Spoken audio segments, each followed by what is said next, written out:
¿Dónde están los $5 millones que me robaste? Gloria tendrá que encontrar el dinero.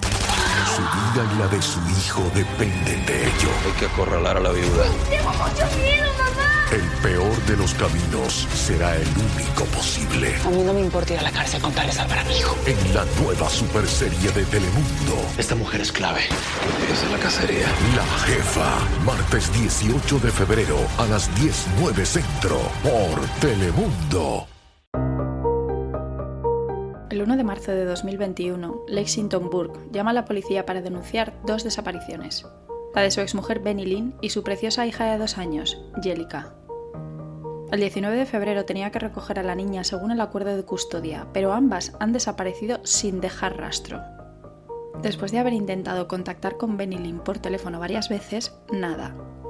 Incluso el Departamento de Trabajo Social local le ha llamado para decirle que Benny Lynn no se ha presentado a una cita que tenían concertada. Lexington había acudido al apartamento donde viven su exmujer y su hija, en Kingswood. Llamó a la puerta y nadie respondió. Nada, ni un solo ruido. Entonces se decidió a dejar una nota en el buzón. Pasaron los días y ante la ausencia de respuesta la preocupación iba en aumento, hasta el 1 de marzo, cuando llama a la policía. 2 días después de la denuncia por la desaparición de madre e hija comenzaría la búsqueda. ¿Dónde estarán Benny Lynn y Jellica Burke?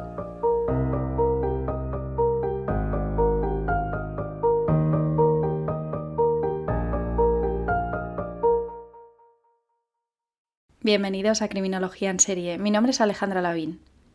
Antes de empezar, deciros que la semana que viene hay episodio para fans. Por el precio de un café podéis disfrutar de este episodio y de 7 más, y así no pasáis 2 semanas sin Criminología en Serie. Y como algunas personas habéis tenido dificultades para ello, os dejo el enlace directo en la descripción del podcast en la pestaña Información en Spotify. Y si estáis en iVoox, con dar a apoyar lo tenéis hecho. Y ya sin más dilación, vamos con este caso, estoy segura desconocido para muchos.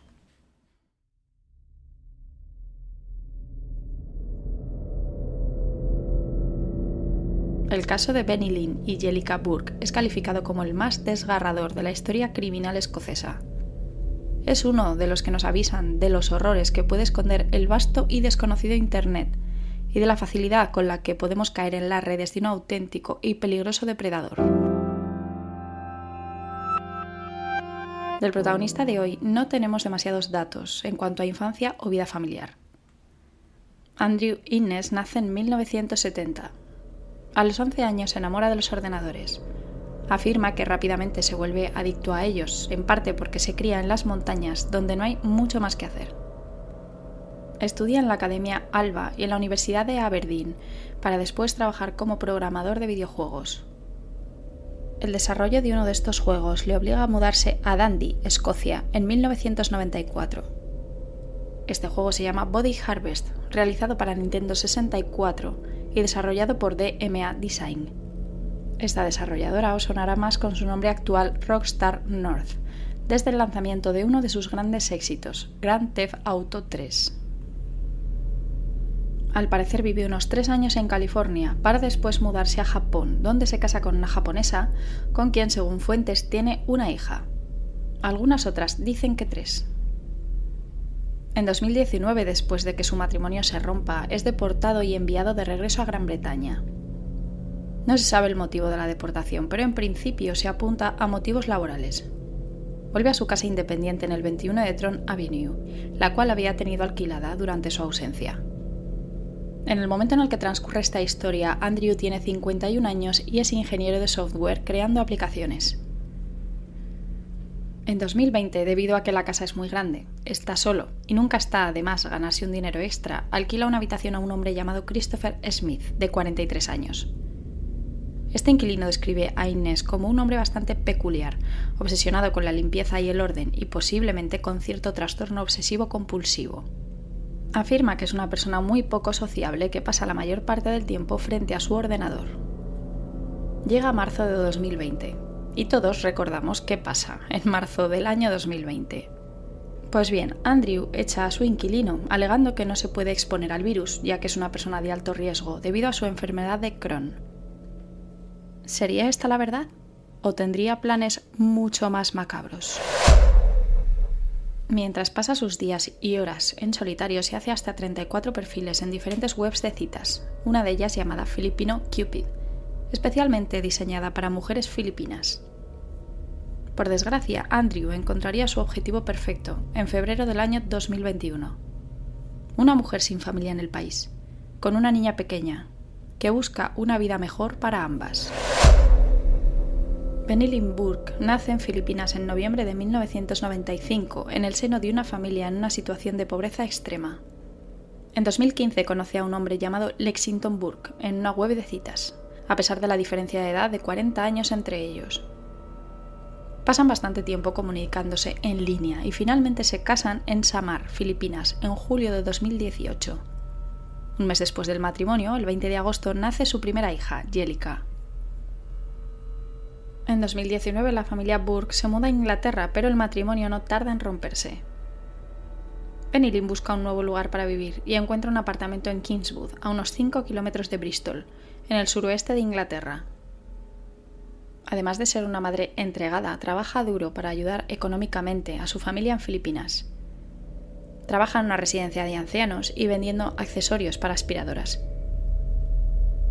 En febrero de 2021, Benilyn crea una cuenta en una web de citas llamado Filipino Cupid.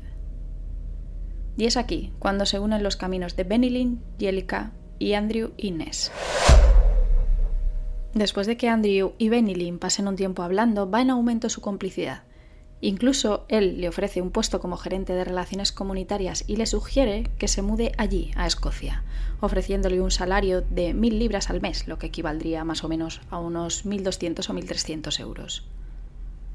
Ella rechaza la oferta, argumentando que puede desempeñar ese mismo trabajo desde Bristol debido a la situación actual con la pandemia y que además no tiene intención de cambiar de zona. Cuando Innes va cogiendo confianza con Benilyn, le pide fotos íntimas, a lo que ella se niega. No obstante, la petición de él no incomoda a la mujer y sigue teniendo una relación perfectamente normal con Andrew. Él se muestra atento, amable y con una buena posición económica, además de tener un buen trabajo. Está muy bien educado e interesado en formar una familia con Benilyn y su hija. A pesar de vivir a más de 600 kilómetros de distancia y de las restricciones de movimiento debido al virus en los primeros meses de 2021 entre Inglaterra y Escocia, Andrew insiste en visitarlas en Kingston. Y el 17 de febrero de madrugada sale para Bristol. Estas fechas, de las que voy a hablaros y en las que se desarrollan los siguientes acontecimientos, varían según la fuente. Las que menciono yo las he ido reconstruyendo con las grabaciones de las cámaras en las que se va viendo a Innes según el día y sus actos.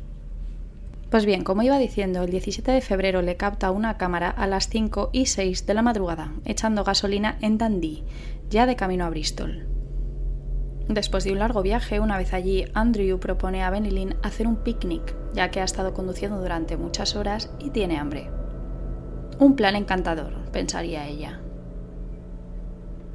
Innes termina convenciéndola de que vaya con él a Escocia a pasar el fin de semana.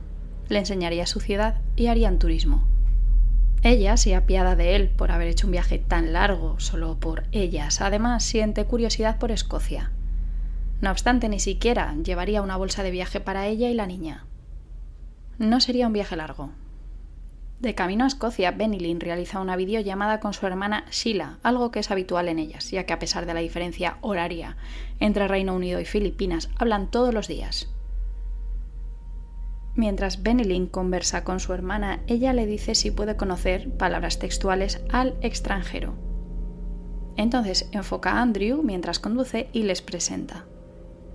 La conversación fluye, incluso hay lugar para las bromas. Y Andrew le cuenta a Sheila que antes vivía en Japón con su mujer y que fue deportado cuando el matrimonio se rompió. Durante los 2 días siguientes hacen turismo, visitan el parque de Camperdown, el VNA, que parece ser un museo de diseño, y pasan tiempo en casa de Innes. Incluso ella hace una nueva videollamada con su hermana para enseñarle dónde se encuentra y la casa de Andrew. Es una típica casa adosada británica, de 2 pisos, con ladrillo visto y muy bien cuidada. Le enseña el porche delantero, los alrededores, el interior de la casa. Sin embargo, lo que Sheila no sabe es que esta sería la última vez que hablaría con su hermana Benilyn. 2 días después de que Sheila no tenga noticias de su hermana, recibe un mensaje del propio Innes. Le dice que había descubierto que ella estaba en contacto con muchos otros hombres además de él y que había puesto fin a su incipiente relación con ella. Él afirma que la ha llevado a Glasgow y dejado con otro hombre, un profesor, a quien también había conocido en línea.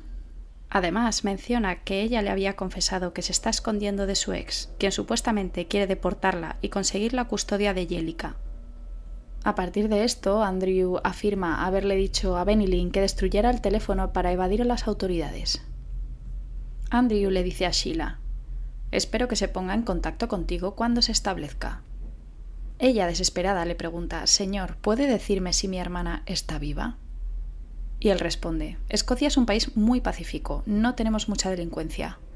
Por favor, intente no preocuparse. Estoy seguro de que su hermana está perfectamente a salvo».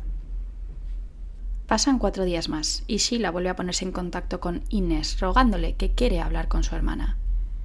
Él responde que el otro caballero, el de Glasgow, le había enviado un mensaje para decirle que Benny Lynn y Jellica se estaban adaptando muy bien a su nueva rutina. Insiste en que se pondría en contacto con su familia cuando se sintiera segura para hacerlo, y añade: «Está feliz de haber encontrado a alguien agradable y desesperadamente aliviada de que no le quiten a su bebé». Además afirma que necesita poner punto y final a esto y seguir adelante con su vida. Dice que borraría todo de su teléfono y ordenador, no solo para protegerse a sí mismo, sino también para proteger a Benny Lynn, para que la policía no pudiera encontrarla si registraran su casa. Es entonces cuando Sheila literalmente le pide una prueba de vida. Le dice: «Envíeme un vídeo de mi hermana para saber que está bien». Él lo hace, pero por supuesto es un vídeo antiguo. La conversación termina cuando ella le dice: «Espero que volvamos a charlar, señor». Y él responde: «Tal vez algún día podamos, cuando todo se haya calmado». Nos vamos hasta el 1 de marzo, recordemos, del año 2021. Hace casi 2 semanas que Benny Lynn y Jellica están desaparecidas. Es entonces cuando Lexington Burke, recordemos el exmarido de Benny Lynn, se pone en contacto con la policía porque debería haber recogido a la pequeña Jellica el 19 de febrero según el acuerdo de custodia. Durante estos días había intentado ponerse en contacto con Benny Lynn tanto por teléfono como por mensajes y ella no contesta. Había ido a su casa y allí no había nadie. Incluso había dejado una nota en el buzón y ellas seguían sin dar señales de vida. El Departamento de Trabajo Social local también se había puesto en contacto con él porque Benny Lynn tenía una cita a la que no había acudido. 2 días después de la denuncia comienza la búsqueda de madre e hija y al no encontrar ninguna pista recurren a la colaboración ciudadana. Intentan rastrear el teléfono y mirar los registros bancarios, pero de nuevo nada. Después de hablar con varios testigos afirman que la vieron subir a un coche el 18 de febrero. También dicen que la han visto con un hombre mayor que ella en una tienda. Después de varias indagaciones, la policía de Somerset, justo al lado de Bristol, se pone en contacto con la policía de Dundee, después de enterarse de que podrían haber estado allí. De hecho, hay grabaciones de ambas pasando el día en esta ciudad escocesa. Siguen tirando del hilo y descubren un coche viajando de Dundee a Bristol y después volviendo a Escocia. Como hemos dicho, el día 17 a las 5:06 de la madrugada se ve a este mismo coche parado en una gasolinera y a su dueño repostando gasolina. Identifican por fin a este vehículo, el cual está a nombre de un tal Andrew Innes y registrado en el 21 de Tron Avenue. El 5 de marzo, a la 1:48 de la tarde, las autoridades acuden a casa de Innes con la esperanza de que él tenga información sobre Benny Lynn y la pequeña.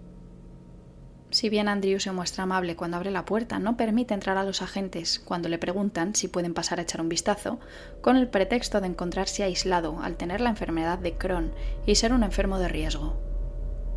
Además, afirma que no es un buen momento debido a que su hija acaba de salir de la ducha. Entonces le preguntan por Benny Lynn y Jellica. Él dice que estaban en una relación online, que las había recogido en Bristol hacía un par de semanas, pero que había decidido terminar con la relación porque ella estaba en contacto con más hombres a la vez, que la había llevado a Glasgow a encontrarse con un maestro. Obviamente los policías no tardan en darse cuenta de que esto no tiene sentido ninguno. Y mientras hablan, los agentes ven a una niña pequeña de unos 7 años en el sofá viendo dibujos animados. Observan que la niña está completamente vestida y con el pelo seco, por lo que al parecer no acaba de salir de la ducha. Insisten en que deben entrar, diciendo que solo quieren saber si madre e hija están allí. Al entrar se percatan del caos que reina en la vivienda. Los enseres de cocina se encuentran esparcidos por toda la casa, incluso a lo largo de las escaleras que conducen al segundo piso. Los electrodomésticos también se encuentran fuera de su lugar habitual. La cocina en sí está completamente desordenada, al parecer en pleno proceso de obras, con la colocación de nuevas baldosas en el suelo. Los oficiales también se dan cuenta de que hay una cama improvisada en el suelo del salón con peluches. Suponen que para que la niña que se encuentra allí duerma. Debido a lo extraño de la situación, se llevan aparte a esta pequeña de 7 años y le preguntan si es la hija de ese hombre. Ella dice que no y que lleva allí 2 semanas. Si la situación ya de por sí estaba tensa con la búsqueda de Benny Lynn y su hija, las cosas acaban de ponerse muy serias. Le comienzan a presionar y a decir que solo necesitan hablar con Benny Lynn por teléfono para confirmar la historia de Glasgow, que solo necesitan saber que tanto ella como su hija están bien. Andrew afirma que no se podrían comunicar con ella por teléfono y el oficial responde que si no podía, entonces iniciaría una investigación por asesinato. Después de la presión ejercida por las autoridades y muchas más preguntas, Andrew se rompe y confiesa. Dice que Benny Lynn está bajo el suelo de la cocina.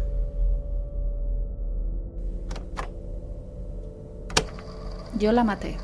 Está bajo el suelo. Nos peleamos y la maté.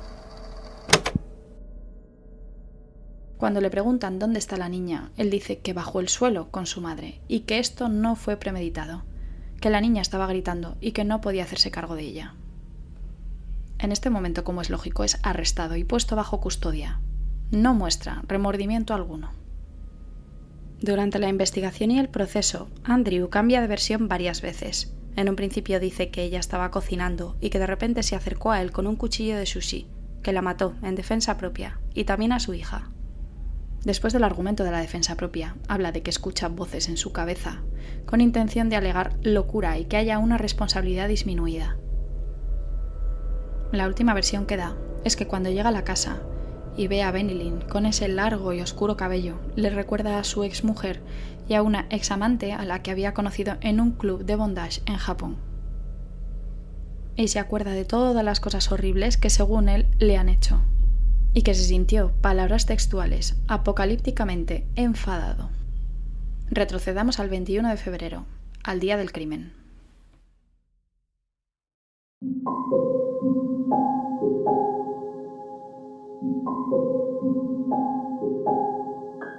Andrew acude a la tienda B&Q a comprar un martillo de 1,5 kilos. Le capta la cámara pagando en la caja a las 11 de la mañana. Cuando vuelve a la casa ve a Benny Lynn de cara a la encimera de la cocina preparando los almuerzos para su vuelta a Bristol. Se acerca a ella despacio y le golpea en la parte posterior de la cabeza. Dice que la tira al suelo de la cocina mientras la golpea con el martillo de 1,5 kilos. Una vez que cae, recuerda que tiene una espada samurái en su despacho y corre a buscarla.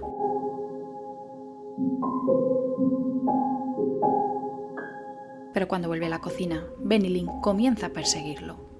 Afirma que los recuerdos están fragmentados en este momento y que no recuerda todo. Lo que sí que recuerda es que después de coger la espada, atraviesa el pecho de Benny Lynn con ella. Después comienza a golpearle en la cabeza con el mango de la espada y el martillo hasta que ella para de moverse.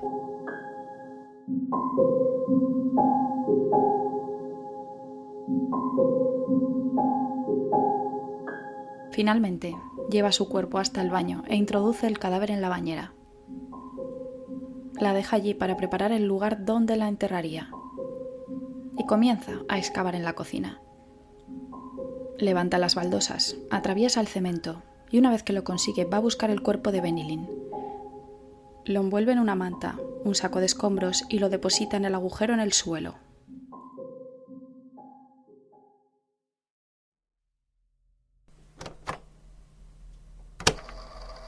Me enfadé mucho, nunca me había enfadado tanto.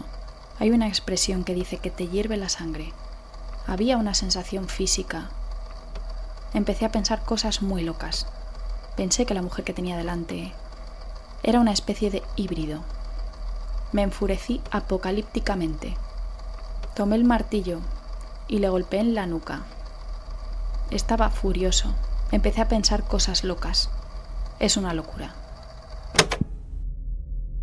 Con esta versión quiere alegar una especie de psicosis que le hizo perder los papeles cuando se acordó de estas mujeres que habían pasado por su vida y demostrar, básicamente, que el asesinato no fue premeditado.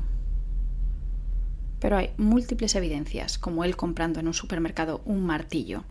Dice que ni mucho menos esa era la intención, ya que de comprar un arma homicida no habría comprado un martillo y que hubiera elegido algo que hubiera conllevado una muerte más limpia. 2 o 3 días después de haber matado a Benny Lynn, asesina a la pequeña Jellica asfixiándola. Afirma que está jugando al escondite cuando ella quiere agarrar un transformador eléctrico. Él la detiene, pero ella no para de intentarlo, y que cuando se lo impide la pequeña se pone a gritar y a llorar diciendo que quiere a su madre. Dice que no puede soportarlo. Después la envuelve también en una bolsa para escombros y sitúa el cuerpo en el mismo agujero en el que se encuentra el cadáver de Benny Lynn. Las cubre con cemento y comienza a poner nuevas baldosas en el suelo. A mediados de marzo encuentran los cuerpos de madre e hija. La autopsia de la mujer revela que muere de una combinación entre traumatismo cráneoencefálico severo con hemorragia interna por la espada samurái. La de la niña arroja que se había aplicado presión en el cuello y en la boca y que había muerto por asfixia.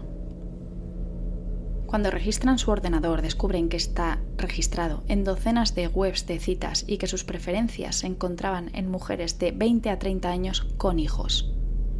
Tiene una hoja de cálculo con la información sobre las personas con las que habla, en la que refleja la edad, la altura, el peso y, por supuesto, los hijos.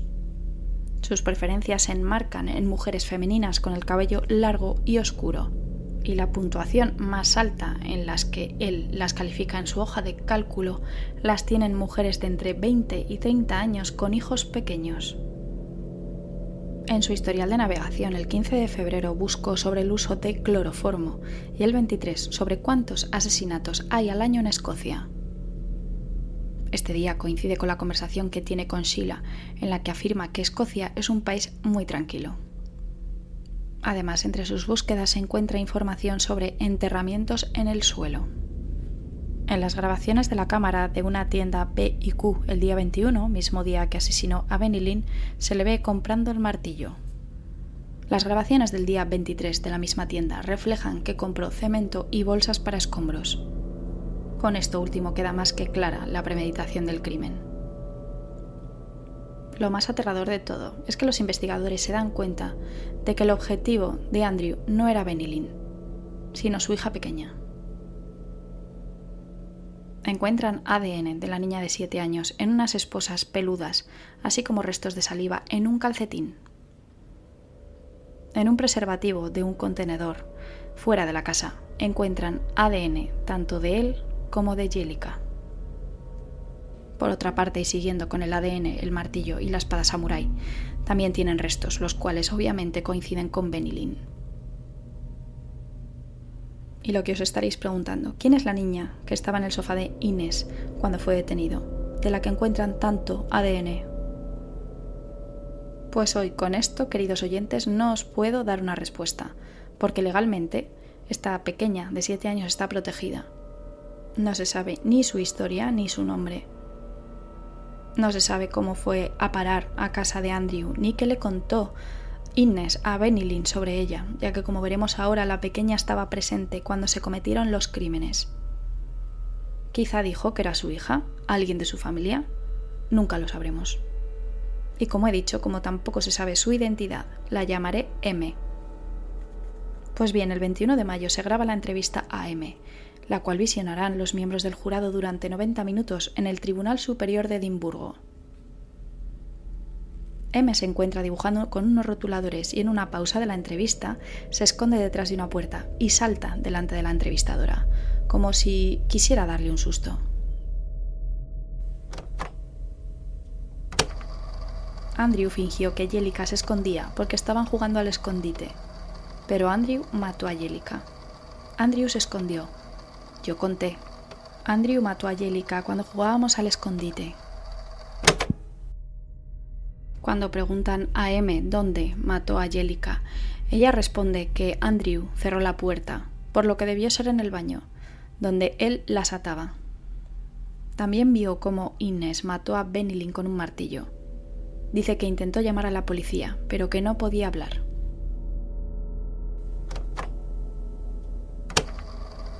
Intenté salvarlas, pero no pude porque no sabía lo que estaba pasando. Andrew puso una cuerda en la puerta y la ató a la otra puerta, y yo no podía abrirla. También le dan a la niña 2 trozos de papel con forma de cuerpo humano para saber qué le había hecho Andrew y qué había hecho ella en el cuerpo de Andrew. Los abusos hacia M, Andrew los llama trabajos, debido a que la pagaba por ello. Dice que el primer trabajo ocurrió cuando Jellica estaba allí todavía. Fue violada repetidamente durante las 2 semanas que estuvo secuestrada. La ataba y amordazaba con un calcetín mientras sufría los abusos o le cubría la boca con cinta adhesiva. Cuando fue examinada, después de ser rescatada de casa de Innes, encontraron semen en su interior. Y por si no fuera poco, las pruebas de enfermedades de transmisión sexual dieron positivo en clamidia, infección que presenta Innes. Lo más escalofriante es que él mismo afirma que si la policía hubiera llegado 24 horas más tarde, habrían encontrado también a la niña de 7 años muerta. El juicio se celebra en el Tribunal Superior de Edimburgo en febrero de 2023. Ya ha admitido haber asesinado a la mujer y a su hija de 2 años, pero se declara inocente por responsabilidad disminuida. Los informes psiquiátricos y psicológicos concluyen que tiene un trastorno del espectro autista, lo que la defensa intentará aprovechar. No obstante, el autismo no tiene por qué predisponer a la violencia ni al abuso. Efectivamente, la defensa afirma que estaba loco en el momento de los crímenes. Dice que además del diagnóstico del trastorno del espectro autista, padece de la enfermedad de Crohn, para la cual toma esteroides, y que había tomado 2 dosis de esteroides semanales en un solo día, y que la noche anterior a los asesinatos no había dormido nada, lo cual es utilizado para intentar demostrar que se exacerbaron los factores para cometer un crimen. La defensa alega que los esteroides le provocaron una psicosis, por lo que comenzó a alucinar hasta que empezó a matar gente. La excusa para asesinar a la niña es porque no podía vivir sin su madre, ya que no paraba de llorar, como si lo hubiera hecho por compasión. La fiscalía no acepta que llevara a cabo los asesinatos ni por padecer autismo, ni por estar en un estado psicótico. La acusación presenta las evidencias que demuestran los crímenes de Innes y su premeditación, como la compra del martillo el día del crimen, las búsquedas en Google, la compra del cemento, el ADN del calcetín de las esposas, por supuesto el ADN de Jenny Lynn en el martillo, el cambio de versión tantas veces. Andrew se muestra sollozando con frecuencia y divaga mientras testifica. Niega las acusaciones de abuso sexual contra la niña de 7 años. Cuando sube al estrado afirma que se lo está inventando, que no tiene sentido que la amordazara con un calcetín debido a que tenía otros elementos mejores para ello, como mordazas y juguetes sexuales. En cuanto a los asesinatos, se sigue aferrando a la última versión, en la que estaba apocalípticamente enfadado mientras golpeaba repetidamente en la cabeza a Benny Lynn con un martillo antes de apuñalarla con una espada samurái que sacó de su oficina. En cuanto a los enterramientos en la cocina, afirma lo siguiente. Les cavé una tumba respetable y les di un entierro cristiano, y luego reemplacé el suelo. Eso es todo lo que hice. Alega que había perdido la cabeza cuando Benny Lynn le había recordado a su ex esposa y a su ex amante, quienes según él le habían traicionado. En un principio afirma que estaba en estado psicótico cuando mató a Benny Lynn, pero no cuando mató a la niña. Pero más tarde dice que estaba en estado psicótico en ambos asesinatos.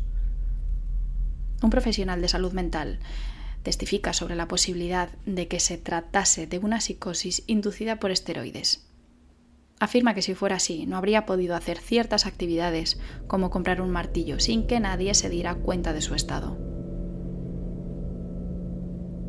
Con las pruebas que se presentan, el juez afirma que no hay evidencia que respalde la defensa de Innes sobre su supuesto estado psicótico.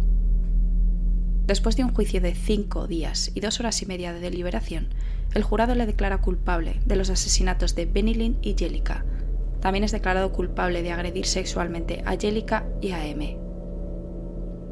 El 6 de febrero de 2023, el juez le condena a una sentencia de cadena perpetua con un cumplimiento mínimo de 36 años.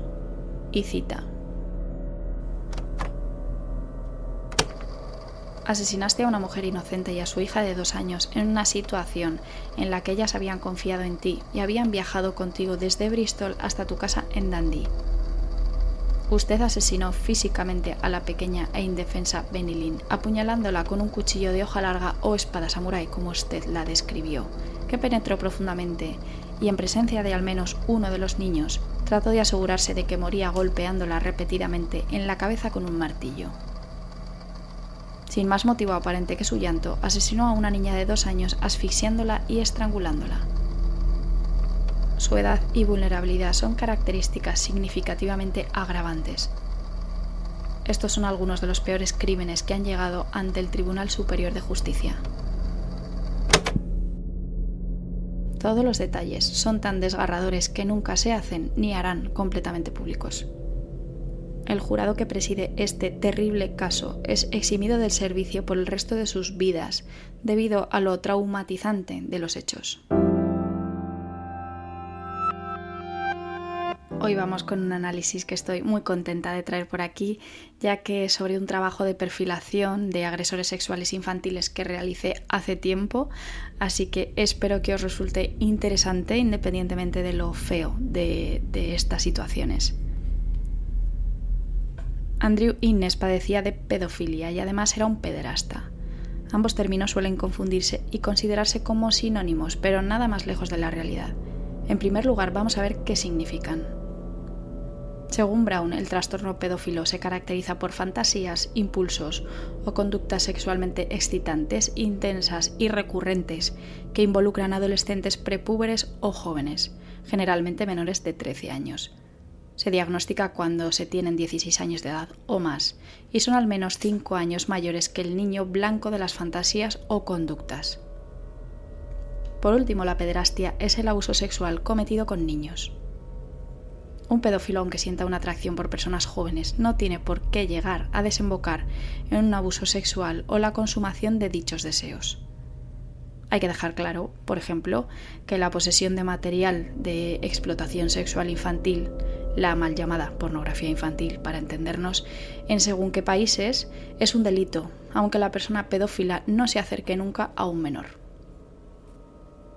Por otro lado, un pederasta siente la misma atracción que un pedófilo, pero en este caso sí que desembocaría en un abuso sexual.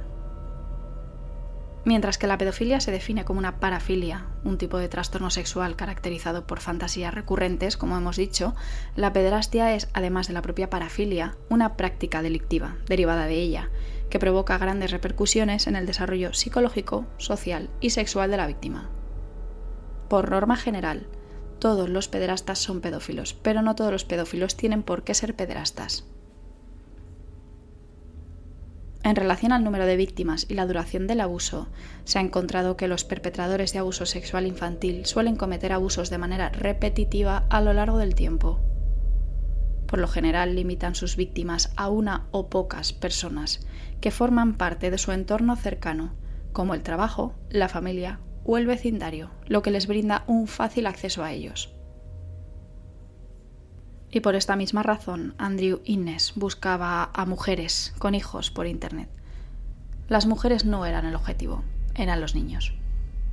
Solo en casos aislados, los agresores son desconocidos para las víctimas. En este sentido, el 80% de las ocasiones, el agresor es una persona cercana o conocida. Este dato da escalofríos, pero es un tema del que poco se habla y una cifra a la que hay que dar visibilidad. Hablando de lo cual, os recomiendo un corto documental increíblemente bueno llamado 7-11 Cuarzo, de Daniel Ortiz entre ambas aguas.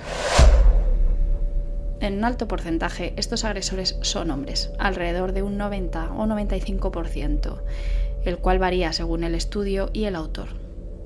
Su edad se encuentra de los 30 a los 50 años, lo que hace pensar, aunque no solo por la edad, sino más bien por el tipo de perfil, que Innes comenzó su carrera criminal mucho antes. El grooming online, que es el proceso de captación o seducción en línea, durante el cual el agresor interactúa con el menor a fin de prepararlo para abusar de él sexualmente, baja la media, y se estima que casi la mitad de los agresores son menores de edad. Esto es harina de otro costal y espero dar algún día con un caso sobre el tema, pero me parecía un dato interesante que daros. Los agresores sexuales infantiles presentan un alto grado de parafilia y diferentes rasgos que les predisponen a un trastorno de personalidad antisocial, como la falta de control de impulsos, la escasa empatía hacia las víctimas, el consumo de sustancias, los problemas de conducta y las dificultades en las relaciones sociales. Aquellos con este diagnóstico también son impulsivos y tienen una baja tolerancia a la frustración. Utilizan a las personas a su alrededor para sus propios intereses y presentan problemas desde la adolescencia, lo cual se ajusta al origen del trastorno pedófilo. En la sociedad suelen ser vistos como individuos perfectamente adaptados, que se comportan de manera convencional y su capacidad de razonamiento no está afectada, presentando un coeficiente intelectual normal o alto. En la mayoría de los casos se observan distorsiones cognitivas que actúan como desinhibidores para el abuso. Esto quiere decir que estas personas justifican y excusan sus acciones, atribuyendo la responsabilidad de sus actos a los menores de edad, con cosas como al menor le gusta o le estoy enseñando. Estas distorsiones también son un predictor de comportamientos antisociales y están estrechamente relacionadas con conductas delictivas y violentas. Debido a su uso de engaño y amenazas, son grandes manipuladores y aunque no recurran a la violencia con frecuencia, pueden mostrar una personalidad agresiva.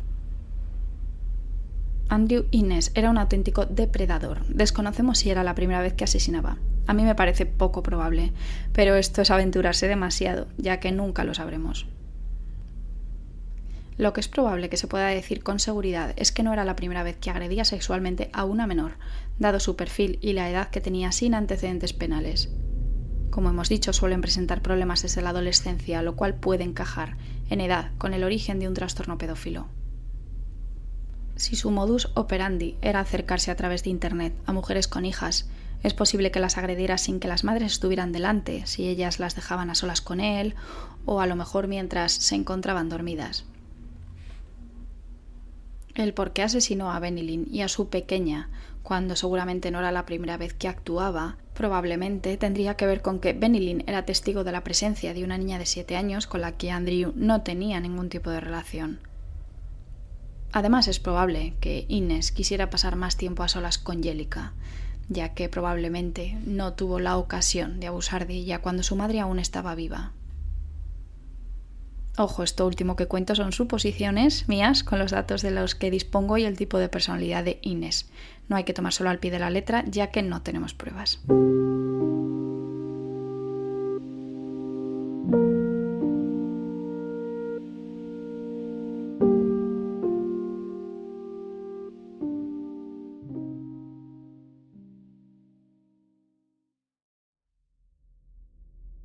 Y este es el caso de Andrew Innes, del hombre que pasó de programador de videojuegos a asesino y violador, un caso descrito como el más desgarrador de la historia criminal escocesa, y que si bien costó la vida a una madre y a su hija, el amor de su familia por ellas salvó muchas otras.